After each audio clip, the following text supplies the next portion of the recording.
કંકોડાનો સંભારો બનાવવા માટે 150 ગ્રામ કંકોડાને પાણીથી સરખી રીતે ધોઈ લેવા. કડાઈમાં 1 કપ પાણી લઈ તેમાં વચ્ચે કાંટલો મૂકી કાણાવાળા વાટકામાં કંકોડાને કાઢી વરાળથી 10થી 12 મિનિટ માટે મધ્યમથી તેજ આંચ પર બાફી લઈશું, એટલે કે સ્ટીમ કરીશું. કંકોડા રૂમ ટેમ્પરેચર પર ઠંડા થાય એટલે બંને બાજુના ડીટા કાઢી તેને પાતળી સ્લાઇસમાં સમારી લેવા. સમારતી વખતે જો અંદર મોટા બી રહેલા હોય તો તેને કાઢી નાખવા.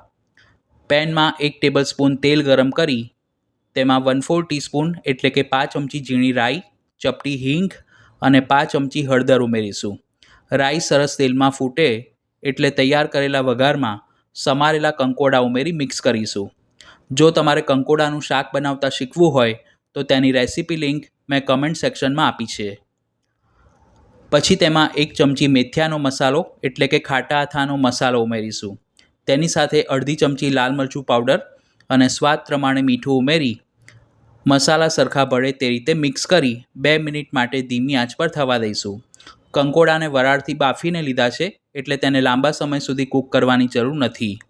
તૈયાર કરેલા સંભારાને પ્લેટમાં કાઢી ઉપરથી 1 ચમચી જેટલો લીંબુનો રસ નિતારીશું. આ સંભારો આપણે બાજરીના રોટલા કે ભાખરી સાથે સર્વ કરી શકીએ છીએ.